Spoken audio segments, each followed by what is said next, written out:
Hello guys, and welcome to my Season 3 review of Chapter 6, Season 3, Super. Let's start off with the loot pool. We have the Spider Assault Rifle, a good heavy-hitting assault rifle with a big mag, but it takes forever to reload. Next up, we have the Fury, the fast-firing, up-close and personal assault rifle, but it does struggle at those longer ranges. Next for the Sentinel, high damage, high structure damage, good range for shotguns, and slow firing, like all pumps should.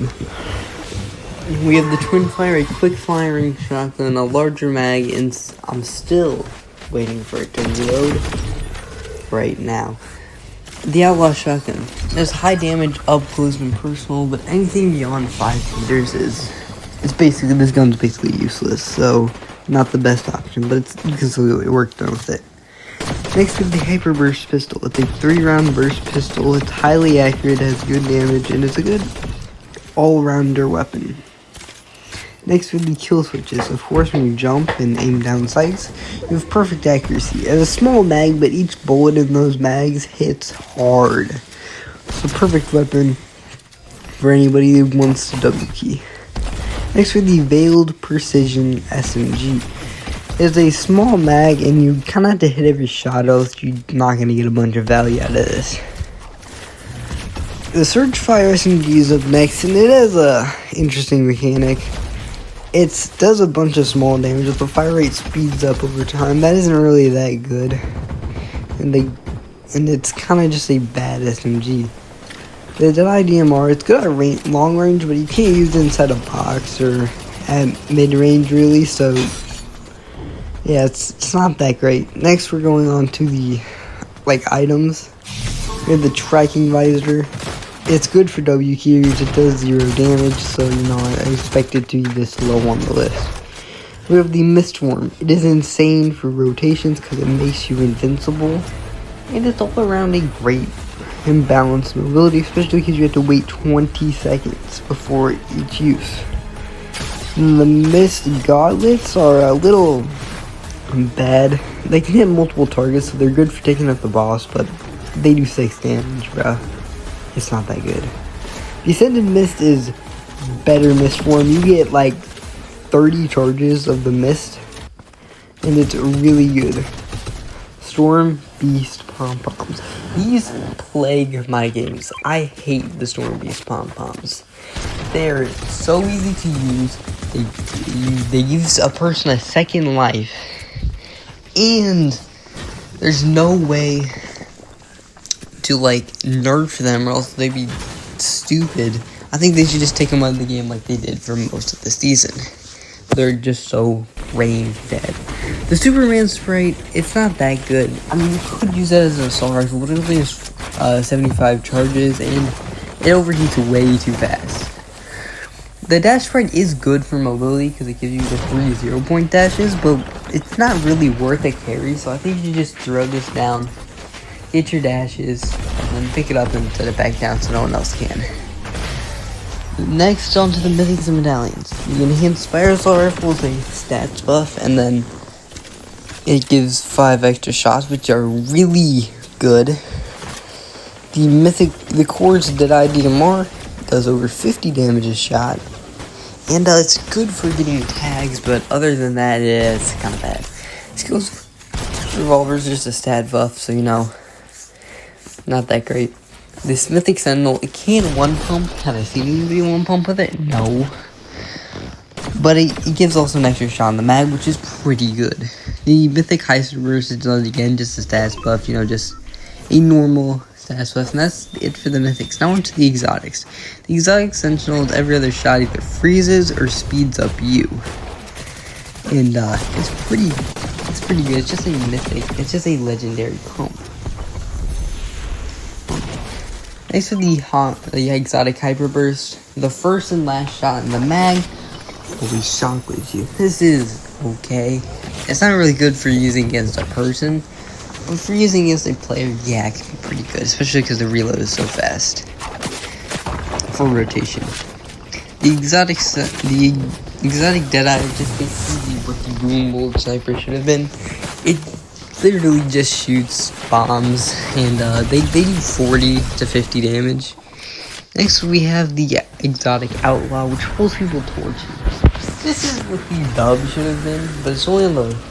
And it's pretty good, especially because the next shot's going to do way more damage than the last one. And then finally, the Exotic Bounce Grenades. These bounce around randomly, and they do 40 damage per hit. You're never getting multiple hits with this. It's a genuinely useless item. Next, with the Master Recruit, it regenerates your shield up to 50, and it can do increase your reload speed. Because you use the Mythic AR with this, Mythic Spire AR, it's really good. And I think it's a must carry if you try to rock the Mythic. Of course, we have the Jump Medallion. When you jump, it gives you the zero gravity effect, so you can speed up with that. And then when you sprint jump, it makes you go invisible. This is great rotation, and I think it's definitely worth being shown on the map. Now on to the mid-game objectives and map changes. At Supernova Academy, it's a good location with a bunch of loot, and it has rank rooms with a bunch of the hero caches, which are obviously really good. Next, we have Demon's Domain. It is a boss location, so you get the Mythic AR from there. And it has good loot. Great loot, and it does take a while to loot, but as a couple of the Academy students, we can have a high chance of getting the Mist Gauntlets to defeat the boss really easily. Then we have Utopia City. It does decent loot, but it's really hard to get the loot because it's still kind of spread out from the buildings, and they're kind of annoying to run through, so I don't really like it, but I see why other people can like it.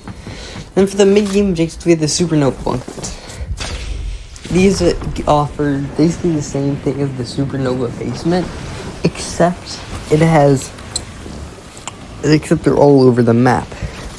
So they'll be perfect to get in like the late game in your S tier, and then you can just open and get crazy good loot. And next to the Overload Spires, they drop. If you just grab a Spire Assault Rifle from the guards, you can just spray at the yellow glowing spots, and they will delete those people, absolutely decimate them. And it'll drop a random exotic. Most of the exotics are good and are serviceable, so I see why this is good in the game objective. I just hate when I get the bounce grenades. And then we have the gameplay changes. The gameplay changes are kind of just the changes to the game that make the game better or worse. The only one in this category is the superhero rank. It's like you to open the chest and every rank, you get a little bit more of your time. That is a really good ability. I think it's really underrated. It also allows you to open the cache rooms and get you a god loot from the bunkers. So I'll do it again. Overall, this is a 9 out of 10 season. It's not the best, not the worst, but it's still a work in progress. If the pom-poms were in the game, it would have been like a 9.5. But I think all the great fundamentals, and I really hope that the next season keeps the hero rank in some capacity. And we're seeing new modes in Blitz and OG, and I wish they come to normal Battle Royale with 0 bots. So that's when we leave this video off. Make sure to like and subscribe, because we're trying to get to 2,000 subscribers, so I can give away some V-Bucks codes. Anyways, that's me signing off for today. Thank you.